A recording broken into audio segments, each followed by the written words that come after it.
Chardét, thank you so much for coming on today. I am so excited to talk to you. I heard you were in Forbes, which I read that article, and I am like, oh my gosh, this chick is totally badass. But like, I have to know more about her and know more about your whole path. So thank you so much for taking the time and talking to me today. I appreciate it. Thank you so much for having me on the show. I love what you do and the message that you're sharing. So I'm happy to be a part of it and help in any way I can. Well, thank you so much. So, first off, I want my audience to know a little bit about you. Like, what exactly do you do and how did you get here? Well, I think like most entrepreneurs, if you've been one for more than, let's say, 3 years, you look at your path and it's crazy. We'll just say that much, right?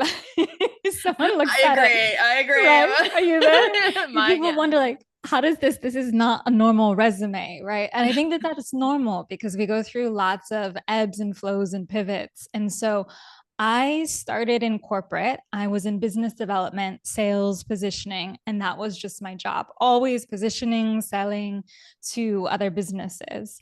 And I like that work, but I really, between you and me, and I think most people listening, I felt I wanted to have my own business. I didn't want to be working for anyone else. So, as nice as they were, as great as it wasn't for me long term. And so I had, this is a whole nother podcast that I won't go into, but I had a breakdown. Okay. Usually starts there. And decided that I was just going to take some time to figure out what I wanted to do. And during that time, I really focused on myself, primarily my health, in a way that I hadn't before. And so when I came back to, okay, I'm ready to get back into the business world, I actually want to also be in the health sector. So I'm going to start a business, but I want to continue to prioritize my health. And the way I saw I could do that was getting into the wellness industry. And so I did that for a good 10 years.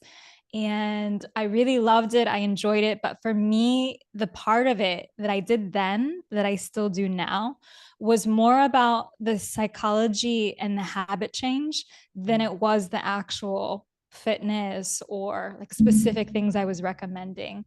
And so during that time, as I was a wellness entrepreneur and I'm building my visibility and I'm working on all these psychological shifts with people, I started to get into this field of visibility and working with other entrepreneurs.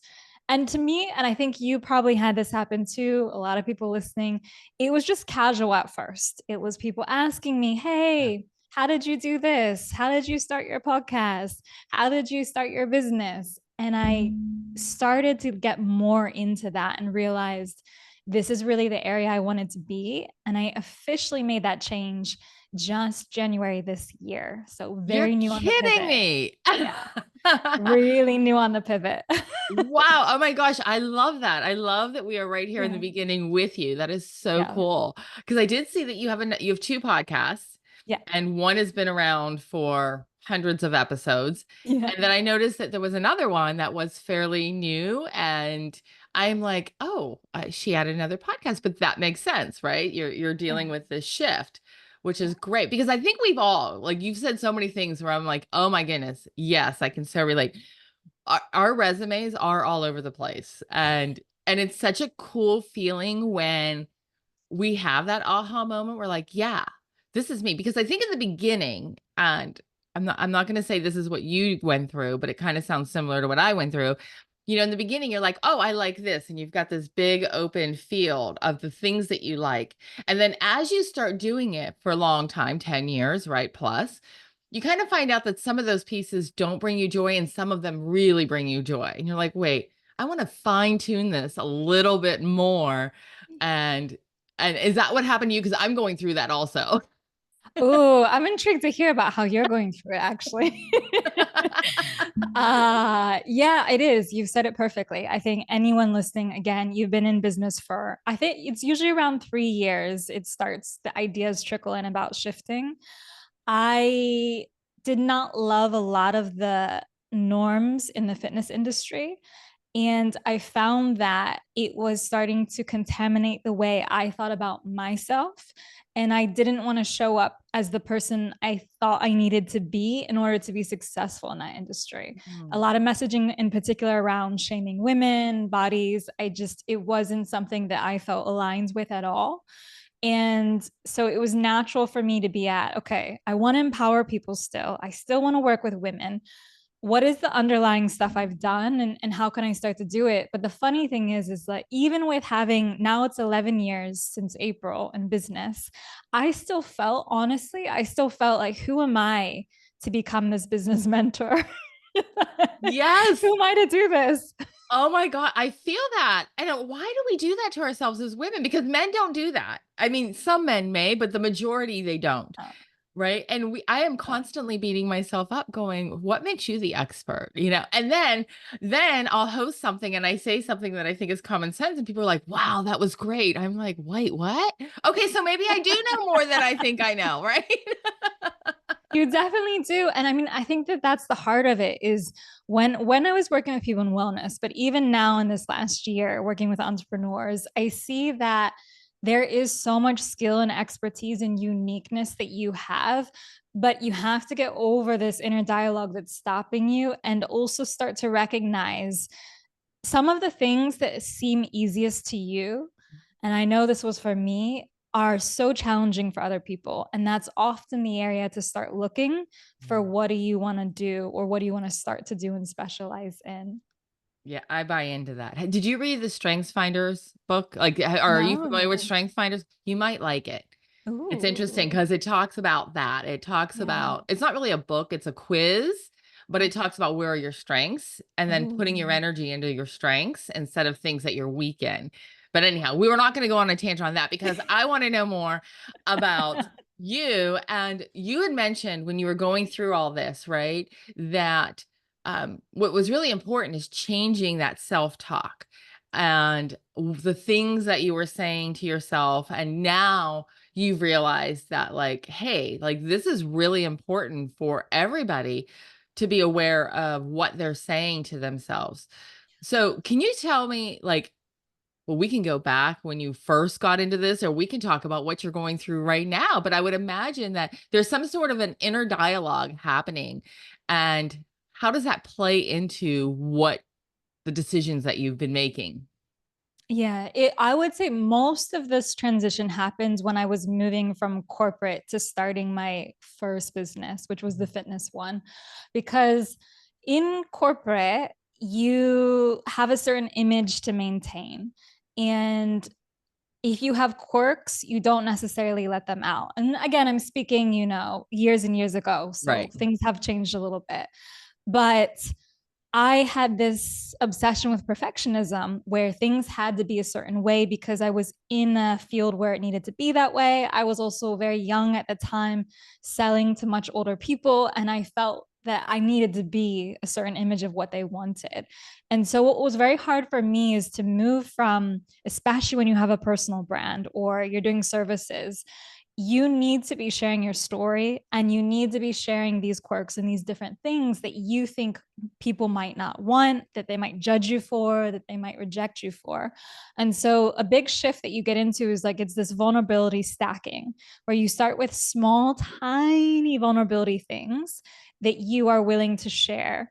And then you start to open up gradually more and more. And this is something we intuitively know, but it's not something we do, especially in business, right?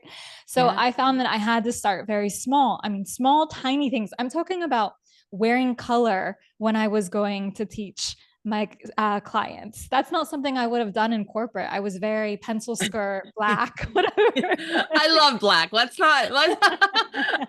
I'm in navy today, right? Which is just a hair away from black. But Yeah. no, I understand what you're saying. You I know what I get mean? it. Right? And you have to slowly grow out of it. So like, that's a really big one. Another thing is we go into this binary mindset a lot of times, where if you're in corporate specifically, it's either a success or it's not. It either won you clients or it didn't. And when you're an entrepreneur, it's not so clear like that. It's more of a spectrum mindset. So your launch didn't win or fail. It's usually somewhere along the lines there. And that was another big shift I had to open up, because in the beginning, you want to tie your identity to your business. You Yeah. feel like every failure is yours. In order to survive this mentally, you need to get on that spectrum mindset of like, okay, even if no one bought this thing I launched, there's something that I did right here. There's something that I learned. And that's the little piece that I'm going to carry forward. And I say this so easily, but I think it probably took me 5 years. I can relate to that. I've heard people say when we talk about being vulnerable, Yeah. and there's a fear in being vulnerable because our business is tied to our self-worth. Not that it should be, but we do that as entrepreneurs. So we feel like if we're vulnerable, sharing a failure or sharing a weakness or an obstacle, then it's going to make us look like our business is not as great as we want it to appear. So how do you overcome that when somebody's feeling that way? Yeah, this is the short answer is the only thing you can do to really get out of this is you have to take the action first. And that thing that you have been thinking about sharing, but you don't want to. And I'm sure people listening, like you're probably thinking, right, like there's something I know, like I feel I need to be sharing or saying, and I'm not. Start with that, because the only way you can start to move through this inner dialogue is after you've done the action. Because I could tell you all day long like how to reframe your thoughts, etc., but until it's actively you've done something, you can't put it into practice. Mm, So you have that small action, whatever you're thinking about, you do it. yeah. And then from there, it's about switching from, we call it labeling versus descriptive feedback. So labeling would be like, I shared this and no one liked it. Or I shared this and I got a nasty comment, and it means that I should never share again. I'm so bad at this. This is not for me. But descriptive feedback would be, okay, I shared this. What is something that happened to me when I did it? What is the general audience? How have they responded? Or did I get one comment about something? It's just being more open to what happens when you actually do something versus narrowing in on it was black or it was white, because we got to live in the gray as entrepreneurs.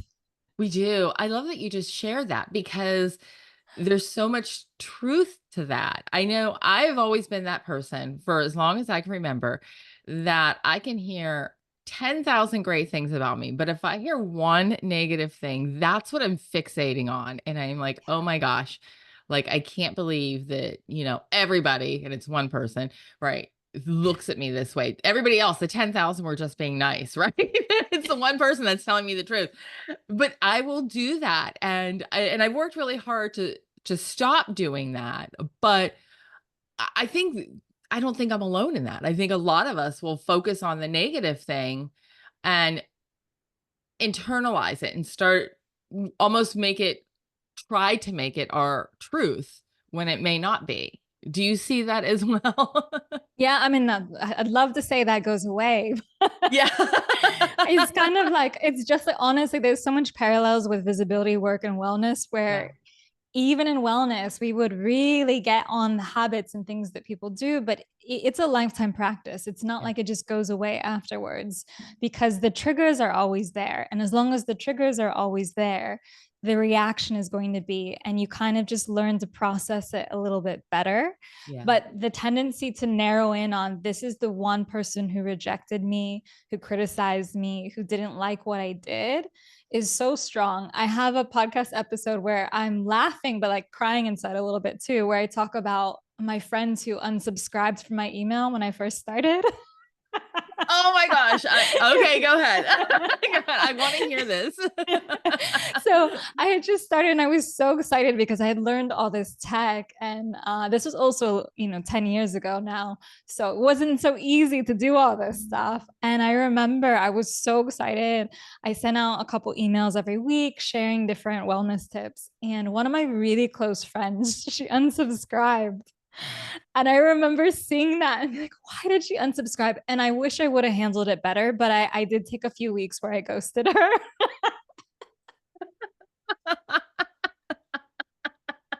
I get it. Like I'm not even laughing at you. I'm laughing with you because Yeah, go ahead. So go ahead. I'll let you finish and I'll tell you what I used to do. No, I was just gonna say, yeah, I mean, that's just what happens because you feel that it's so personally tied to you. And what I've learned now, and this goes to the troll comments and to the people who don't like the things you say, it's just never to do with anything that you're saying. It specifically really is them. And she maybe didn't want to hear this stuff. Maybe she didn't want the reminders, but it had nothing to do with how she felt about me as the Right. friend. Right. Maybe how she felt about me as the business owner, but she wasn't my client. So, it doesn't really matter. Right. When I first started and I had people that would unsubscribe to my email list, and if I didn't know who they were, I would go to Facebook, I would find them to see who they were. And then I would almost just within my own head be like, what makes them so great? Like, look at what they're posting, right? And like, I literally was like, I felt like I wanted to hunt them down and be like, you had no right to do that. But I never messaged anybody, but I would be so mad. I'm like, what gives you the right to unsubscribe, right? It sounds so silly now, but in the moment, like you pour yourself into it and you're like, why don't you like it? And Yeah. you're right. It has nothing to do with you. It could have maybe it just doesn't interest them anymore, right? Something changed and it's like it That's a doesn't. good point. This is another thing to think about too that you'll go through later on your business journey is you can have someone who's following your stuff, buying from you for years, and then they leave. Yeah. And that hurts a lot more, I think personally, because they've Yeah. opted in and now they're opting out. Yeah. But their life has changed as well. Circumstances have shifted. And it's great that you help them for when you did. And I think you just have to take that and know that if they need you again, they'll come back. They'll always refer. Something I do, and I really recommend doing this, is I have so I'm still, going into this pivot. So I still have a fitness membership running in the background. And I'll have people say, I don't want to be on it anymore. I'm ready to stop after a few months. And I will go to them and say, hey, what's your favorite workout? I'm going to send it to you for free, download it. I'm always here if you need me. And that has led to so many referrals. If I would have just sat there and be like, oh, if they want to leave me, they don't like me anymore, I would Yes. have been hurting my business, right? Right. Yeah, that's a really great tip. I appreciate that. I think because you valued them, even though they said like this isn't right. And when you come to fitness, we all have all seen the January everybody signs up and February nobody shows up, right? Yeah. It's a joke. So I'm gonna sneeze here, but I'm like trying to hold back my sneeze. So, but what you were doing was saying, "Hey, I still value you and I Yeah. get it and it's cool and here's something, for the time that you were a member and, thank you for being part of this." So, why wouldn't they refer you? It's great that you do that. I'm like, "Wow, light bulbs going off." Like, I shouldn't stalk them then? Wait, no, I'm kidding. I'm teasing. So let's say somebody is listening, right? And they're like, Yeah. "Okay, so I really want to be an authority in whatever their space is, right? I want people to recognize me and I want to be that person that is the go-to. When they think of X, they're thinking of me. How how do we do that? Like how does our self-talk influence us to where we believe and recognize, not even believe, but recognize that we can be that authority in that space? Yeah, I love this question because this is kind of at the essence of what I'm doing is building up that self-belief to then grow your visibility in your brand. And I recognize that if you're at the beginning of the journey or you're pivoting, which I felt personally, it can feel where do I even begin with this? And the lack of self-belief is strongest at that point.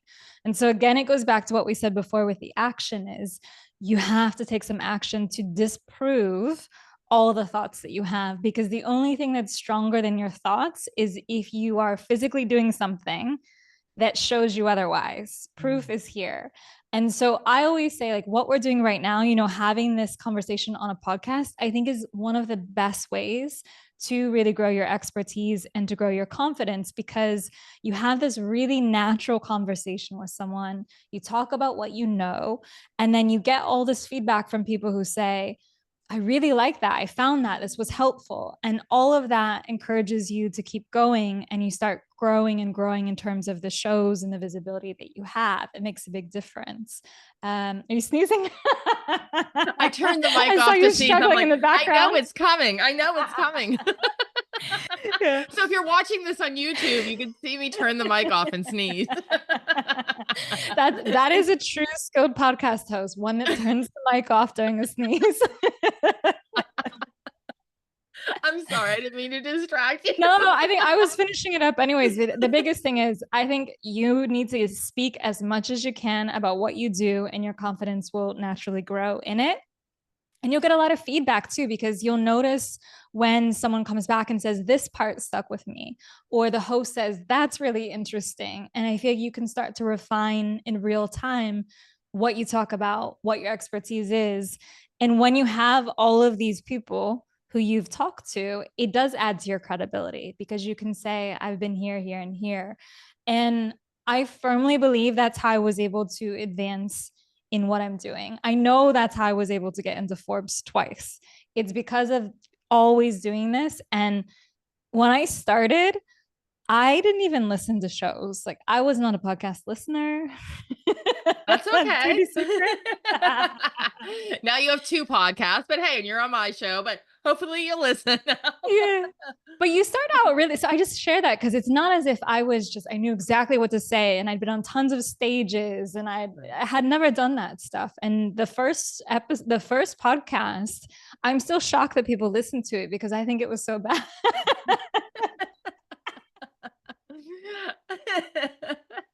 But you know what? I think if maybe it was bad, I don't know. But I think if people can relate to something that's shared, then there's value, right? I don't. Yeah. I think if we wait until we feel like we're perfect, then we're gonna miss the boat. Just do it. Just jump in and do it. Yeah. I'll say for one final thing about that, which Yeah. this is related, but not in the same way. So I had this New Year's resolution a couple of years ago, where I was going to every month do something outside of my comfort zone, but not just outside my comfort zone, something that was against my identity. So, for example, I never did team sports. I was not a team sports person, or so I thought. And so one of my challenges was to get into beach volleyball. I was like, I'm gonna go. Okay. All I'm right. gonna do this, right? Yeah. And I was really bad, because of course, the first time. But now it's been a couple years and I'm okay. And the point is that with each month, the discomfort became smaller and smaller, to the point now where I think most things I would probably just try and maybe just feel a twinge. And it will be the Yeah. same for anyone listening. Like, the more you grow in your visibility, the less sensitive you are to each of the opportunities. I love that. I love that resolution. I love that you did that, because I'm somebody who I always had a fear of failing. So if I didn't feel I could excel in something, then I wouldn't do it. So I missed out on some pretty cool things growing up. And now I embrace it. But I will say I still am hesitant, right, to kind of put myself out there in some areas. So I love that you did that. That is so awesome. That's very cool.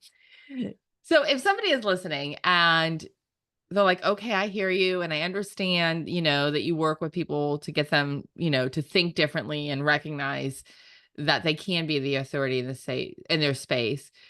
But, I'm still not sure like what my strengths are, or how I can like find that confidence. Is there an exercise or something that you do that is helpful in uncovering all this for them?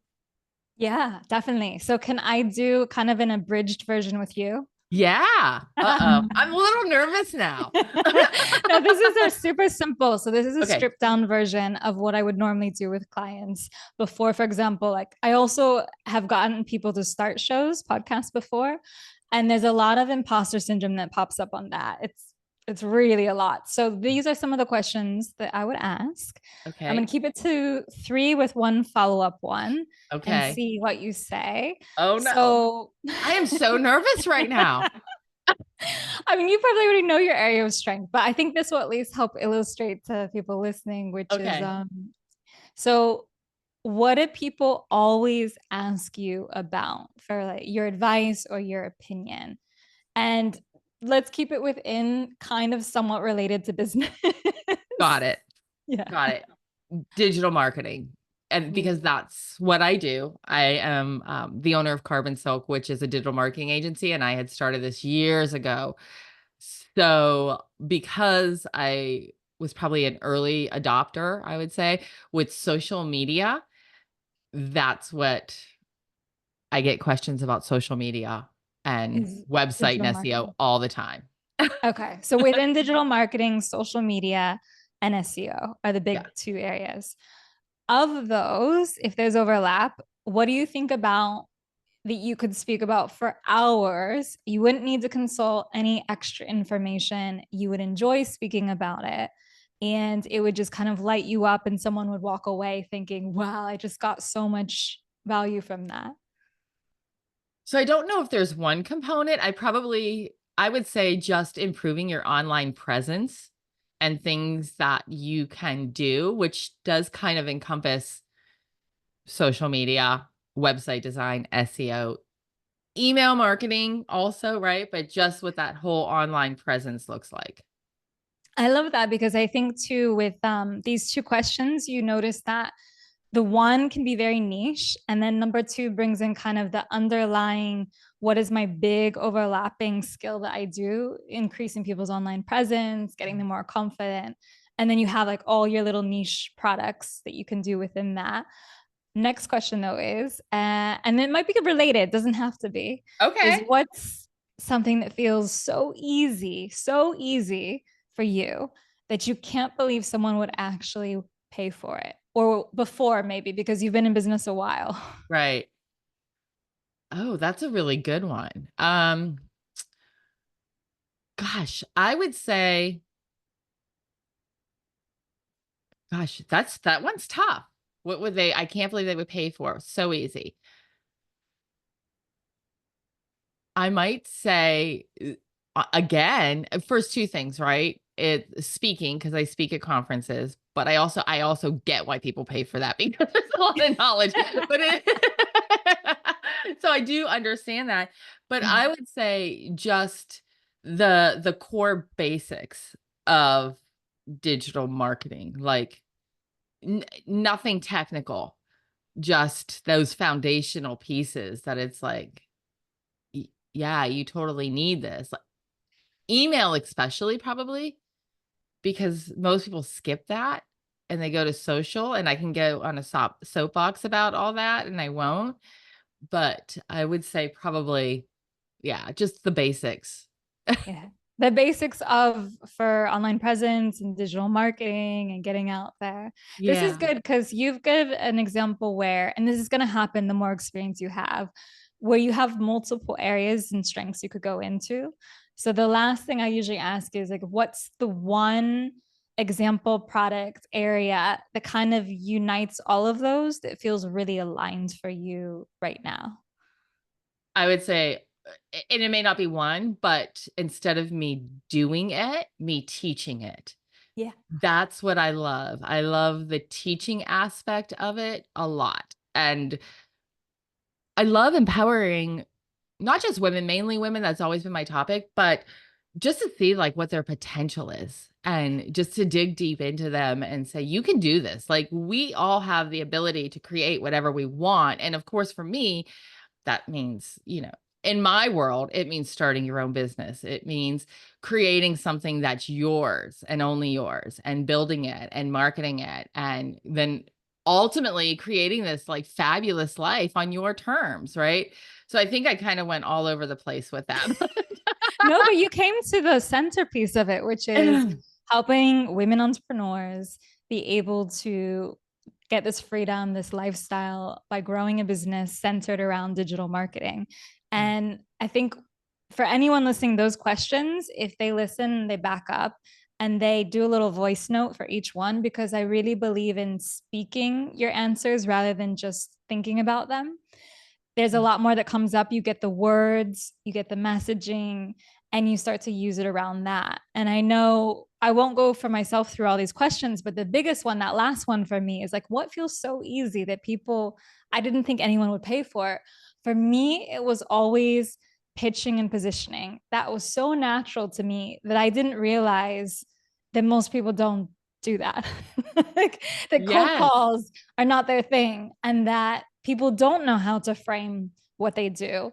And it was only from speaking to people that I realized, oh, this is not something that everyone loves, enjoys, or can do.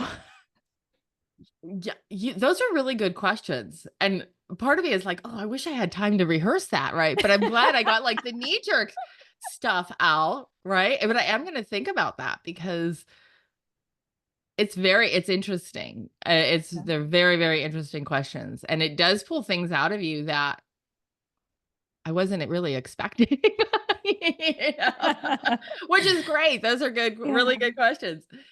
So, um, you have a workshop that my audience can access. Can you tell me about this workshop? Yeah. So it kind of goes on everything we've been speaking about, building your self belief, finding your expertise, growing from there. And this is a 30-minute on demand training workshop, which means you go to the link and you watch it. There's no signing up for a special time, it's there for you. Yeah. And it's all about how to grow your sales, your expertise, in your brand as a podcast host, or sorry, as a podcast guest. So we're going into not just like how do you actually get on shows, but your storytelling, your positioning, your messaging, all the stuff that we've kind of touched on today. And it's the kind of thing where it's meant to help you on podcasts, but you use this stuff, it will help you on Instagram too, or wherever you are online. I love it. Thank you so much for sharing that. And thank you for being on the show. This was great. I even got a mini consulting session out of talk about a win for me. Thank you so much for having me. I love this conversation. You're such an amazing host, like really bringing out all of the questions. So I Well, appreciate you. thank you so much. All right, everybody. We will catch you next week. But in the meantime, just scroll down in the notes and you can connect with Chardét and as well as that workshop that she just talked about. So, all right. Thanks, everybody. We'll see you next week.